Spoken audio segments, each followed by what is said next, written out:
자, 이번 강좌에서는 내적을 통해서 할 수 있는 일들을 수학적으로 한번 좀 정리를 해보도록 하겠습니다. 그러니까 내적의 활용이 되겠죠. 자, 일단 우리가 이 내적이라고 하는 말은 수학에서도 활용을 참 많이 하지만 물리에서도 활용을 참 많이 해요. 그러니까 일의 양을 측정을 할 때 우리가 이제 활용을 상당히 많이 합니다. 여기에 이런 물체가 있다고 합시다. 이 물체를 수평면의 바닥 방향에 대해서 끌어당기려고 합니다. 끌어당기는데 곧장 끌어당기는 게 아니라 수평면에서 이렇게 세타만큼의 각을 둔, 그러면서 A 벡터 방향으로 이렇게 잡아당기려고 합니다. 잡아당겨서 어느 정도 움직이느냐면 이 정도 지금 움직인다고 합시다. B 벡터의 크기만큼. 이랬을 때 일량이 얼마나 될까? 그러니까 일의 양은 힘에다가 이동거리가 곱해지면 만들어지는 거죠. 그렇죠? 그러면 여기서 지금 세타만큼의 방향에서 끌어당기는 거니까 오른쪽으로 분명히 오기는 올 거예요. 그런데 실질적인 힘은 이렇게 해서 수선을 내리었을 때 만들어진 이것만큼의 힘이 가해지게 되는 겁니다. 그래서 그 힘의 크기가 A 벡터의 코사인 세타 이렇게 표시가 되어지겠네요. 그리고 이동거리 여기서부터 여기까지 움직일 거니까 B의 크기만큼 이렇게 일량이 결정이 되어지게 돼요. 얘를 지금 잘 살펴보니까 어때요? 얘는 A와 B의 내적이다. 이렇게 우리가 공부를 했죠. 그러니까 이렇게 물리를 공부를 하는 과정에서도 이렇게 내적이라는 개념이 그대로 녹아 들어가 있는 것을 활용할 수가 있는 거죠. 됐지요? 이건 이제 물리에 관한 얘기니까 뭐 이 정도만 우리가 알아두면 되고. 자, 두 번째. 수학에서 그럼 내적을 어떻게 활용을 하느냐? 가장 많이 활용하는 게 수직에 관련된 개념을 읽어 나갈 때 많이 활용을 합니다. 그러니까 A라는 벡터하고 B라는 벡터가 서로 수직이면 A 벡터와 B 벡터에 대한 내적은 각자의 크기에다가 코사인 90도 하고 곱해지겠죠. 코사인 90도가 얼마입니까? 0이죠. 그러니까 전체 다 0이 돼버리는 거예요. 결국 두 벡터가 수직 관계에 있으면 내적이 제로다. 내적이 제로면 수직이다. 이런 사실을 활용을 해서 도형에 관한 성질들도 우리가 많이 해결을 해요. 예를 들어서 이런 거. 자, A라는 벡터가 3의 마이너스 2고 B라는 벡터가 2K예요. 그런데 A 벡터하고 B 벡터가 서로 수직이랍니다. 도대체 여기에 있는 K는 얼마나 될까? 얼마일까? 우리가 만일에 벡터에 대한 내적을 공부를 안 했다면 이거 그림 그려서 아마 해결을 하려고 노력을 했을 거예요. 그런데 내적이라는 것을 공부를 했기 때문에 그림 안 그리고 간단하게 그냥 이렇게 하면 되는 겁니다. 수직이면 내적의 한 값이 제로가 나온다 그랬으니까 얘와 얘의 내적을 생각하면 6 마이너스 2K 이렇게 되어지네요. 이게 0이에요. 그러면 K의 값은 3이다. 간단하게 만들어져 버리는 거죠. 그림을 안 그리고도. 됐습니까? 자, 또 다른 예문에서 이런 것도 한번 생각해 봅시다. 자, 예를 들어서 마름모가 있어요. 자, 마름모의 특징 중에 하나가 내변의 길이가 다 같다라는 것도 있지만 마름모의 대각선은 직교한다. 맞나요? 우리 익숙하게 잘 알고 있는 사실이죠. 자, 이거를 증명을 한번 해보자. 우리 중학교 때도 그렇고 수학에서 증명 문제 나오면 상당히 불편하고 거추장스러워요. 그죠? 그런데 이런 것조차도 우리가 내적을 활용해서 얘기를 꾸려나가면 간단하게 얘기를 꾸려나갈 수가 있어요. 자, 이렇게 합시다. 그림을 하나 좀 체크를 좀 해보고 증명을 하는데 마름모를 하나 체크합시다. 이렇게. 자, 내변의 길이가 다 똑같습니다. 이렇게. 그리고 여기 A, B, C, D라고 하겠습니다.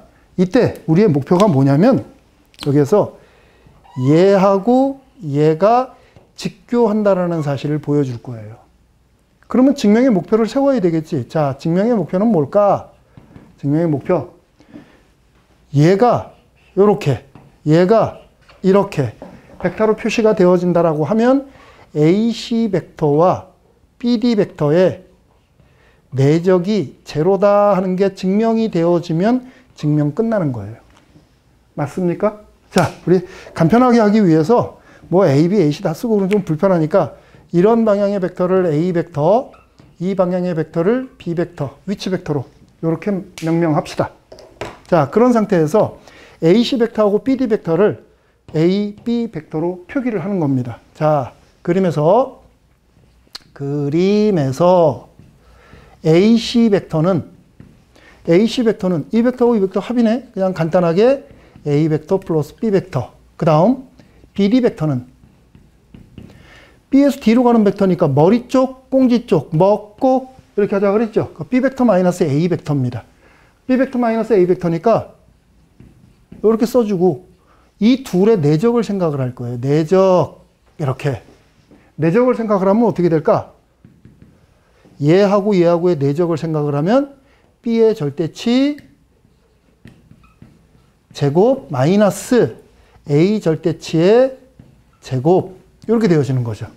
그죠? 됐습니까? 그런데 B 벡터의 크기하고 A 벡터의 크기하고 어때요? 같잖아. 그쵸? 그러니까 제로 만들어져 버리네. 이게 지금 뭡니까? 이 둘의 내적이에요. 그 둘이 이거였었네. 그죠? 그러니까 AC 벡터하고 BD 벡터는 서로 수직이다. 이렇게 얘기가 되어지게 되는 거죠.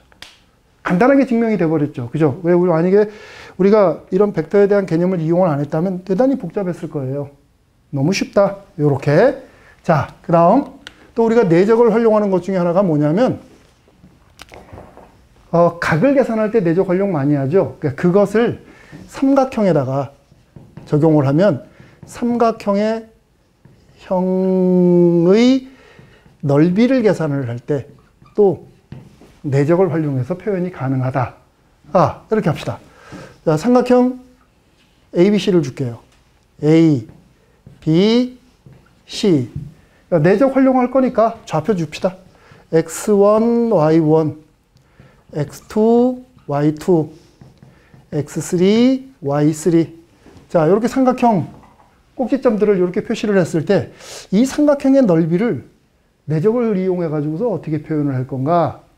자, 일단 일반적으로 우리가 삼각형의 넓이를 계산할 때 이렇게 합니다. 넓이는 밑변 곱하기 높이 나누기 2입니다. 그쵸?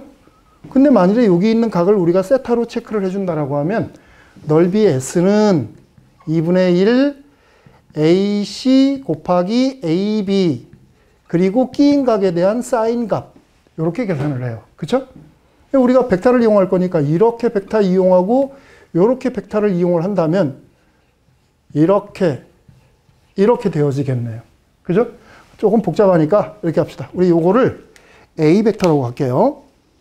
여기를 A 벡터, 위치 벡터로 B 벡터로. 그러면 얘는 2분의 1의 A 벡터의 크기, B 벡터의 크기, 그리고 A, B 두 개의 벡터가 끼고 있는 각, 사인 세타 이렇게 되어지게 되는 겁니다. 그러면 지금부터 우리는 사인 세타를 어떻게 계산할 것인가? 그 부분만 생각을 하면 돼요. 자, 이때 사인 세타는 1 마이너스 코사인 제곱 세타와 같아요.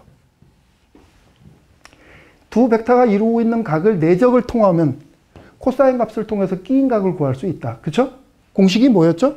코사인 세타는 두 벡터에 대한 크기로 내적을 나누어 준 것이 바로 코사인이에요. 자, 그거의 제곱입니다. 그래서 1 빼고 루트. 칸이 좁네. 이렇게 써주면 되는 거죠. 그죠?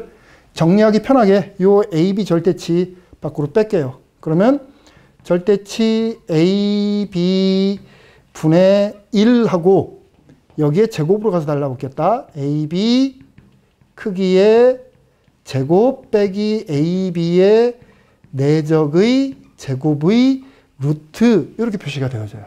뭐가? 사인 세타가 이렇게 되어지게 되는 겁니다. 그죠? 그래서 이거를 여기다 집어넣는 거예요.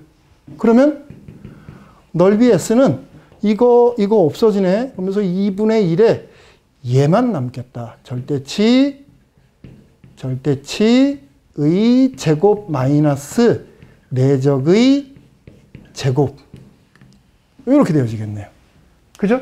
자, 여기서 이제 우리 하나만 정리하고 가면 돼요. 여기 현재 지금 A, B, C 세 개의 좌표들을 우리가 x1, y1, x2, y2 이렇게 좀 잡아줬으니까 그거를 여기다 집어넣고 식을 정리를 했을 때 어떻게 되어지는가 해주면 얘는 2분의 1에 x1, y2 플러스 x2, y3 플러스 x3, y1 마이너스 x2, y1 마이너스 x3, y2 마이너스 x1, y3의 절대치 이렇게 써요. 선생님이 지금 여기를 그냥 마구잡이로 막 쓰는 것 같은데 뭔가를 지금 외워서 쓰고 있죠, 지금. 그죠? 그러니까 이 속에 어떤 규칙성이 있다는 얘기예요. 지금 보면 x좌표가 1, 2, 3 늘어나고 y좌표는 2, 3, 1 여기 2, 3, 1, 1, 2, 3 이렇게 지금 나가고 있다. 이런 식의 규칙성이 아니라 얘를 이렇게 보면 어떨까? 나름대로의 여러분들이 이런 식들을 외우기 위한 공식들을 알고 있으면 상당히 도움이 됩니다. 그래서 선생님이 외웠던 방법은 이래요. x1, y1 제일 처음에 요거에 대한 좌표 써주고 그 다음 x2, y2 써주고 x3, y3 써주고 맨 앞에 있는 x1, y1을 한 번 더 써줍니다. 요렇게. 그렇게 한 다음에 요렇게 대각 방향으로 곱한 것들을 더해주고 그러니까 1, 2, 2, 3, 3, 1 요렇게 그리고 또 반대 방향으로 요렇게 곱한 것들 2, 1, 3, 2, 1, 3 그것들은 뺍니다. 그래서 최종적으로 절대치를 딱하니 씌워주면 우리가 원하는 삼각형의 넓이를 계산할 수 있다. 됐습니까? 그러니까 이렇게 해서 알아두면 우리가 공식을 외울 때도 조금 편하겠죠. 그죠? 삼각형의 넓이를 구하는 공식입니다. 좌표가 주어진 삼각형에서. 알아두면 도움이 되겠죠? 자, 간단한 예문 한번 좀 봅시다. 우리 A라는 점이 2, 2예요. B라는 점이 4, 6. C라는 점이 7, 5. 이렇다고 합시다. 이랬을 때 이 세 개의 점에 의해서 만들어지는 삼각형의 넓이는 어떻게 되겠는가? 조금 전에 공식 배웠으니까 넣으세요, 여기다가. 자, 넓이 S는 2분의 1의 절대치점. 그대로 갖다 써줍니다. 2, 2, 요거. 그 다음 4, 6, 그리고 7, 5.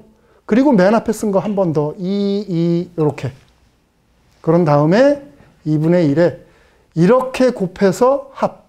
6, 2, 12, 20, 14 빼기 요렇게 곱한 거 뺄셈 2, 4, 8 2, 6, 12인가요? 아 42죠. 2, 4, 8 42 마이너스 2, 5, 10 그래서 계산을 합니다. 그러면 60에서 빠지니까 28 28에 뭔가요? 28은 14가 되어져야 되죠. 그 절반이니까 7 이렇게 계산이 되어지겠네요. 됐습니까? 그러니까 만일에 우리가 이런 상황을 모르는 상태에서 계산했다면 이대로 계산했다면 이것도 시간 오래 걸릴 겁니다. 아마. 그죠? 근데 얘를 정리해서 이런 식으로 알고 있으니까 금방 계산이 되어지는 거죠. 됐죠? 자, 그 다음 마지막으로 한 얘기만 더 하겠습니다. 뭐냐면 도형에 대한 성질을 파악을 할 때 내적을 참 많이 활용을 해요. 도형의 성질을 파악을 할 때. 자, 그거, 뭐 도형이 상황에 따라서 이런저런 여러 가지 도형들이 만들어지겠지만, 대표적인 예문 하나만 체크하고 넘어가겠습니다. 자, AB라는 벡터가 있고, AC라는 벡터가 있는데, 이 둘은 서로 평행하지 않답니다. 이건 무슨 얘기야? AB 벡터하고 AC 벡터가 평행하지 않다? 아, 지금 잘 보니까, A가 둘 다 C점으로 되어져 있는데 평행하지 않다라는 얘기는 A, B, C 세 점이 일직선 위에 있지 않다. 아, 그것을 표현하는 말이네요. 그쵸? 꼼꼼하게 체크하면서 갑니다. 자, 이랬을 때 AB 벡터하고 BC 벡터의 차에다가 AC 벡터에 대한 내적을 하면 0이 나온답니다. 이런 성질을 만족을 하는 삼각형 ABC는 도대체 어떤 꼴일까? 하는 거. 뭐, 삼각형이 꼴을 묻는 거니까 세 개 중에 하나겠죠. 뭐, 이등변 삼각형, 직각삼각형, 정삼각형. 뭐 그런 것들 중에 하나겠죠. 그죠? 그 정확하게 뭘까? 그걸 한번 체크를 해봐라 하는 문제. 일단 삼각형 우리가 여기 나와 있는 예를 가지고서 직접 도형을 통해서 읽을 수 있는가 한번 좀 봅시다. 자, 삼각형 ABC가 이렇게 있어요. 이렇게 있는데 일단 여기 나와 있는 대로 일직선상에 있지 않다. 이렇게 AB-BC면 자, AB면 이거고 BC면 요거예요. 두 벡터의 차 어디서 표시가 되어져야 될까? 만만치 않네. 그죠? 거기다가 AC 벡터와의 내적이 제로래요. 뭐지 이거? 대단히 복잡합니다. 그죠? 어찌됐건 현재 여기 나와 있는 이 식을 최대한 우리가 읽어줘야 되는 거니까 이렇게 읽도록 합시다. 얘는 지금 가만히 바라다 보니까 B라는 점을 기준으로 해서 표시가 됐어요. B를 기준으로 하는 위치 벡터입니다. 지금. 그죠? 그럼 여기 AC 벡터도 B를 기준으로 위치 벡터로 표현을 해보는 거야. 자, AC 벡터는 B를 기준으로 해서 표시를 하면 BC 마이너스 BA 이렇게 되어지네요. 그쵸? 그러면 얘하고 내적이니까 자, 이때 AB 벡터하고 BC 벡터의 값에다가 AC가 내적이 됐다는 얘기는 얘가 지금 곱해질 거예요. BC 벡터 그리고 마이너스 BA인데 마이너스 BA면 여기 AB하고 똑같은 거예요. 그죠? 그래서 쓸 때 얘를 이렇게 씁시다. 여기 있는 마이너스 BA를 AB 벡터로 썼어요. 그럼 이렇게 써놓게 되면 이게 지금 무슨 일이 벌어지나 보세요. 그대로 내적을 한번 해보세요. 그러면 이거의 절대값의 제곱, AB의 절대치 제곱, 그리고 BC 절대치의 제곱 이렇게 돼 나와요. 근데 그게 얼마라고 그랬냐면 0이라고 그랬단 말이에요. 이게 0이에요. 그럼 뭐야? 이게 0이면 AB하고 BC하고 크기가 같다라는 얘기가 되는 거네. AB 벡터하고 BC 벡터의 크기가 같대요. 이렇게. 그럼 뭐죠? 이등변 삼각형이 되어지는 거죠. 됐습니까? 뭐 삼각형이 이상하게 그려졌네? 간단하죠? 우리가 활용하기에 따라서 내적의 활용 범위는 엄청나게 넓습니다. 네, 꼼꼼하게 체크해 봐야 되겠다는 생각이 들지요. 자, 오늘 강의는 여기까지 하도록 하겠습니다. 수고했습니다.